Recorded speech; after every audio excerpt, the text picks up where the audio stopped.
TV 신대표 신동원 노무사입니다. 여러분, 얼마 전, 그러니까 7월 25일이죠. 무려 5년을 끌었던 주요한 사건 하나가 드디어 대법원에서 최종적인 판단이 이루어졌습니다. 한참 2019년에 세상을 시끄럽게 했던 타다 드라이버의 부당해고, 이게 인정이 될 것인가 아닌데 2024년 7월 25일이 되어서야 드디어 판결이 나왔습니다. 제가 오늘 이 판결을 다루는 건 무엇보다 제가 노무사로 활동을 하면서 TV나 여기 언론 인터뷰도 하고 참 많은 분들께 칭찬도 받고 용돈도 받고 있었는데, 가장 많은 주목을 받았었던 게 2019년에 제가 타다에 대해서 그때 타다를 운영하는 VCNC를 상당히 잘 비판을 했었죠. 이거는 알선이 아니라 사실상은 파견을 받아서 하는 실질적인 사용자고, 그렇다면 실질적인 사용자이기 때문에 타다의 그 서비스 자체는 문제가 있다 라는 걸 블로그에 쓰고 여러 신문사라든지 방송사에 나가서 인터뷰도 하고 했었는데요. 그때가 생각나가지고 5년이 지났지만 이 대법원 판결을 한번 소개를 해드리려고 합니다. 먼저 이 대법원 판결의 주요 요지 말씀드리겠습니다. 결론은 세 가지예요. 첫 번째, 타다 드라이버는 타다 측에서 주장하는 프리랜서가 아니라 근로자다.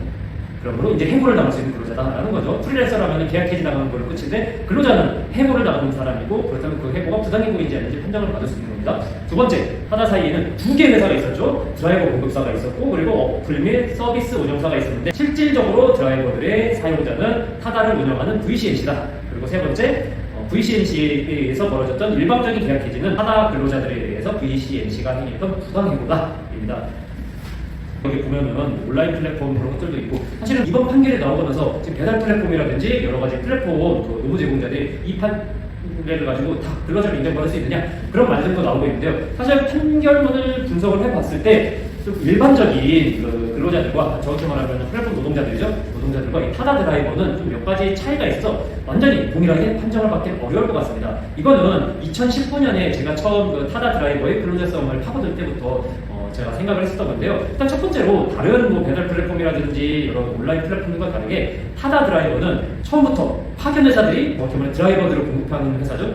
회사들이 공고문을 올릴 때 타다 드라이버를 우리는 고용을 하고 우리랑 계획을 맺은 다음에 타다에 파견을 할 것이다 라는 게 채용 공고에서부터 명확히 써져 있었어요. 제가 그때 11개의 회사의 채용 공고문을 봤는데 11개의 회사에 모두 우리와 계획을 맺지만 타다 드라이버가 되고 타다로 파견이 될 것입니다 라는 게 명시가 되어 있었습니다.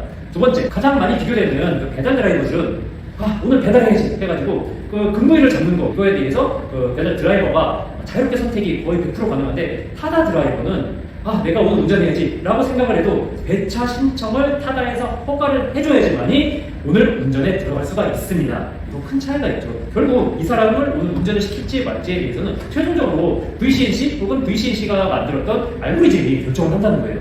그리고 세 번째, 과정에 대한 통제 여부입니다. 제가 계속 배달 드라이버들과 비교를 하고 있는데, 배달 드라이버들은 콜을 잡고 픽업을 하고 배달을 하고 이 세 가지 과정만 어플에서 신경을 쓰고, 그 사람이 자전거를 타는지 어떤 길을 통해서 가는지 어떻게 가는지는 크게 문제 삼지 않아요. 물론 100% 자유롭다고는 말씀드리지 않습니다. 그래도 어쨌든 간에 최종적으로 검색이 되는 것은 픽업 장소와 배달이 되는 장소입니다. 그런데 타다 드라이버는 모든 과정에서의 과정 통제가 다 있었습니다.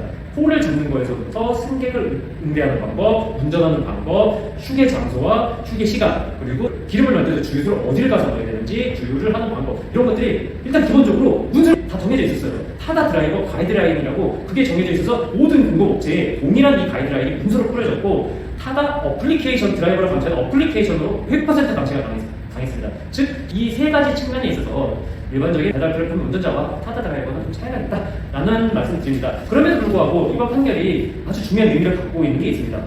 지금까지는 온라인 플랫폼이라든지 아니면 일반적인 프리랜서라든지 이런 분들 판정을 할 때 동일한 기준으로, 즉 근로기준법상 근로자를 판정하는 일반적인 기준, 이게 나온 지는 벌써 10년이 됐죠. 드디어 2024년 7월 25일에 대법원이 온라인 플랫폼을 매개로 하는 근로기준법상 근로자 판정 기준 두 가지를 추가로 이제 만들었습니다. 그 중에 첫 번째는 온라인 플랫폼을 매개로 한 노무관계의 경우 직접적으로 개별적 근로계획을 맺을 필요성이 적은 사업구조가 있기 때문에 이걸 반영해야 된다라는 겁니다. 사실 이번 사건도 마찬가지잖아요. 그 VCNC랑 그 타다 드라이버 사이에는 두 개 회사가 더 있어요. 그렇기 때문에 예전 판단 기준으로만 보면은 근로기준법상 근로자 플러스 이게 불법 파견인지 아닌지도 판정을 해야 되고, 실질적 사용자이냐 뭐 묵시적 사용자이냐 이런 것도 판정을 해야 되고, 즉 파견의 판단 기준까지 같이 판정을 했어야 되는데, 제가 말씀드린 이 기준을 들고 나옴으로써 그냥 명확하게 온라인 플랫폼은 사이에 몇 개가 있든지 간에 그거 크게 중요하지 않고, 결국은 최종적으로 그 플랫폼으로 수익을 얻는, 그리고 그 플랫폼을 런칭한 그 사업자와 그 노무 제공자 사이에서 이 둘만 가지고 판단을 하겠다라는 게 첫 번째 기준입니다.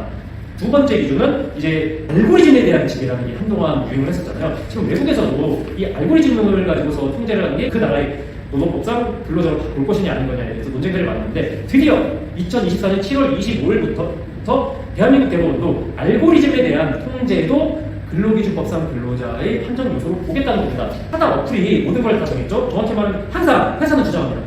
우리가 만들어 놓은 알고리즘이 자동적으로 정하는 거지 회사에서 지정하는 게 없기 때문에 우리와 이 사람 사이에는 근로기준법상 근로자 사용자성을 판단할 이유도 없고 혹시라도 그걸 판정한다 하더라도 우리가 지휘감독을 내리는 게 절대 없다라고 하는데 대법원이 그렇지 않다라고 판결을 했습니다. 그걸 제가 한번 읽어드릴게요. 이 타다 드라이버들은 타다 어플리케이션이 지정한 대기 장소로 이동을 하여서 호출을 대기하고 타다 어플리케이션이 배정한 운전 업무를 사전에 지정된 방식에 따라 수행을 하고 그 수행 과정에 모두 어플리케이션을 통해서 감지를 당하고 있었기 때문에 드라이버는 기본적으로 어플리케이션에 대해서 모든 수행 방법이 감지를 당했고 드라이버가 이용자를 선택하지도 못했고 이용자도 타다 드라이버를 임의로 선택하지 못했다. 이게 카카오톡이라든지 여러 가지 택시 플랫폼과 다른 거예요. 택시 플랫폼은 이용자를 선택을 하죠. 근데 타다 드라이버는 그냥 배정이 되어버립니다. 그리고 마지막으로 온라인 알고리즘이 일을 수행할 작업자를 선택하고 일감을 배분해서 노무 수행 방법을 지정, 통제하는 것이기 때문에 이거는 드라이버에게 운전한 선택권이 있는 게 아니라 회사에서 만든 알고리즘의 선택권이 있었고 그렇다면 회사에서 지휘 감독을 한 거나 마찬가지다라고 판정을 내렸습니다. 즉 알고리즘에 대한 노무 제공자의 통제도 이제 근로기준법상 근로자로 판단하는 기준을 보겠다라는 겁니다. 어쨌든 간에 결론적으로는 타다 드라이버들이 5년 만에 타다 VCNC에 대해서 부당해고라는 게 인정이 되었습니다. 그리고 이게 모든 플랫폼 노무 제공자들에게 동일하게 적용될 수는 없겠지만 적어도 제가 마지막에 말씀드린 것 알고리즘에 대한 통제도 이제 근로기준법상 근로자를 인정될 수 있는 길이 열렸다라는 거를 딱 알아두시면 될 것 같습니다. 그래서 오늘 방송이 여러분들께 도움이 되셨다면 구독과 좋아요 부탁드리겠습니다. 여러분 저는 오늘 여기서 인사드리겠습니다. 즐거운 휴가 되세요. 감사합니다.